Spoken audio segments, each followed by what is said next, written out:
தந்தை, மகன், தூய ஆவியாரின் பெயராலே ஆமேன். ஆண்டவர் உங்களோடு இருப்பாராக, உம் ஆன்மாவோடும் இருப்பாராக.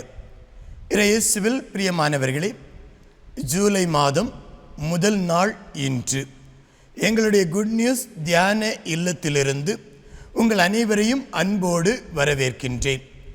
இந்த மாதம் ஆண்டவர் இயேசுவினுடைய திரு இரத்தத்துக்கு ஒப்பு கொடுக்கப்பட்ட மாதமாகி இருக்கிறது.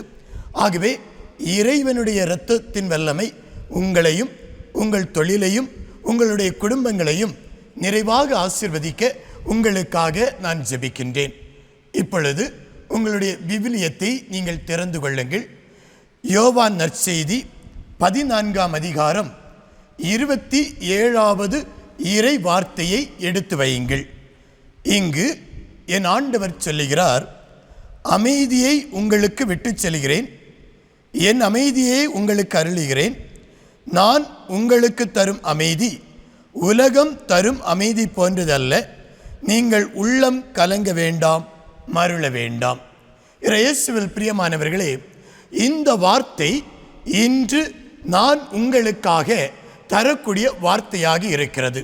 இந்த நாள் முழுவதும் இந்த வார்த்தை உங்களுடைய வாழ்வை வாழ்வாக்க நான் உங்களுக்காக ஜெபிக்கிறேன். இந்த வார்த்தையை சற்று ஆழமாக பார்க்கின்ற பொழுது ஆண்டவர் என்ன சொல்ல வருகிறார் என்றால், தன்னுடைய சிலுவை பாடுகளை சந்திப்பதற்கு முன்னால் தன்னுடைய சீடர்களை எல்லாம் வரவழைக்கிறார். வரவழைத்து அந்த சீடர்களோடு ஒரு பிரியாவிடை உரையை கொடுக்கிறார். அதாவது, இன்னும் சிறிது காலம்தான் நான் உங்களோடு இருக்கப் போகிறேன், உங்களை விட்டு நான் விலகக்கூடிய தருணம் வருகிறது என்று ஆண்டவர் தன்னுடைய பிரியாவிடை உரையை அங்கு சொல்லுகிறார். இந்த பிரியாவிடையில் என்னென்ன வருகிறது என்றால், முதலாவதாக என் அமைதியை நான் உங்களுக்கு தருகிறேன்.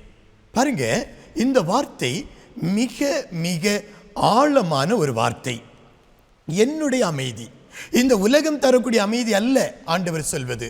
ஏனென்றால் ஆண்டவர் அனுபவித்த வேதனை, துன்பம், சிலுவை பாடுகள், அவமானங்கள், ஏளனங்கள், இவை அனைத்தையும் பெற்றுக்கொண்ட ஆண்டவர் அதிலிருந்து கிடைத்த அந்த தெய்வீக அமைதியை இந்த உலகிற்கு, உலக மக்களுக்கு கொடுப்பதாக வாக்களிக்கின்றார்.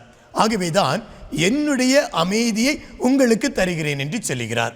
அடுத்த வார்த்தை சொல்லுகிறது, உலகம் தரும் அமைதி போன்றது அல்ல. நமக்கு தெரியும், ஒருவர் கவலையோடு, கண்ணீரோடு, வேதனையோடு இருக்கும் பொழுது மனிதர்கள் வருவார்கள். வந்து, கவலை இல்லை, நான் உங்களுக்காக இருக்கிறேன் என்று சில ஆறுதல் வார்த்தைகளை சொல்லுவார்கள். ஆனால் அந்த ஆறுதல் வார்த்தைகள் நிரந்தரமான வார்த்தைகள் அல்ல. இவை தற்காலிகமான வார்த்தைகள். நான் அழுது கொண்டு இருக்கின்ற பொழுது அழாதீர்கள் என்று சொல்லிவிட்டு செல்வார்கள். அந்த நேரத்தில் நான் அழுகையை நிறுத்திவிடலாம். ஆனால் மீண்டும் நான் என்ன செய்கிறேன்? அழ ஆரம்பிக்கிறேன். காரணம், அது ஒரு தற்காலிகமான அமைதி. இந்த உலகம் தரக்கூடிய அமைதி தற்காலிகமானது. ஆகவேதான் என் அமைதியை நான் உங்களுக்கு தருவேன் என்று சொல்லுகிறார். அடுத்ததாக அவர் என்ன சொல்கிறார் என்றால், தப்பி ஓடுகிறார்கள். எப்படி தப்பி ஓடுகிறார்கள்? தங்களுடைய வாழ்வில் அமைதி இழந்து போகக்கூடிய சூழல் வருகின்ற பொழுது அமைதிக்காக, உலகம் தரக்கூடிய அமைதிக்காக ஓடுகிறார்கள். எப்படிப்பட்ட அமைதியை உலகம் கொடுக்கிறது? நான் சில நேரங்களில் என்னுடைய அமைதிக்காக, என்னுடைய மன நிம்மதிக்காக போதை பொருட்களை உட்கொள்கிறேன், அல்லது சிறிது நேரம் தூங்கி எழலாம் என்று நினைக்கிறேன், அல்லது நண்பர்களோடு வெளியே சென்று விட்டு வந்தால் சற்று நிம்மதியாகும் என்று நினைக்கிறேன், அல்லது ஒரு படத்திற்கு சென்றால், திரைப்படத்திற்கு சென்றால் நிம்மதி கிடைக்கும் என்று நினைக்கிறேன். ஆனால் இவை உண்மையான அமைதியை பெறுவதற்காக அல்ல, தற்காலிக அமைதிக்காக தப்பி ஓடக்கூடிய ஒரு நிலையாகி இருக்கிறது. அதை தான் ஆண்டவர் சொல்லுகிறார். ஆகவேதான் அவர் சொல்லுகிறார், நான் தரக்கூடிய அமைதி, இந்த அமைதி புயல் அடித்தாலும் அதில் வரக்கூடிய ஒரு இலகுவான நிலை. கண்ணீர், வேதனை, துன்பம், போராட்டம் நம்முடைய வாழ்க்கையில் உண்டு. ஆனால் இவற்றையெல்லாம் கடந்து ஒரு தெய்வீக அமைதியை என் ஆண்டவர் தருகிறார். பாருங்க, அதை யாராலும் பறிக்க முடியாது. இன்று மகனே, மகளே, அந்த அமைதியை தான் என் ஆண்டவர் உங்களுக்காக தருகிறார். ஒரு நிமிடம் ஜெபிப்போமா? இரக்கம் நிறைந்த ஆண்டவரே, எங்களை கண்ணின்மணி போல பாதுகாப்பவரே, இதோ நீங்கள் உள்ளம் கலங்க வேண்டாம், மருள வேண்டாம், என் அமைதியே உங்களுக்கு தருகிறேன் என்று சொன்னீரே. அப்பா, பலவிதமான துன்பங்கள் வேதனைகள் மத்தியிலே எங்கே எங்களுக்கு அமைதி கிடைக்கும்? யாரை தேடி சென்றால் அமைதி கிடைக்கும்? எங்கு போனால் அமைதி கிடைக்கும் என்று பல நிலைகளிலே நான் ஓடிக்கொண்டிருக்கிறேன். அப்பா, வாழ்க்கையோடு ஓடுகிறேன், உலகத்தோடு ஓடுகிறேன், மனிதர்களோடு ஓடுகிறேன்.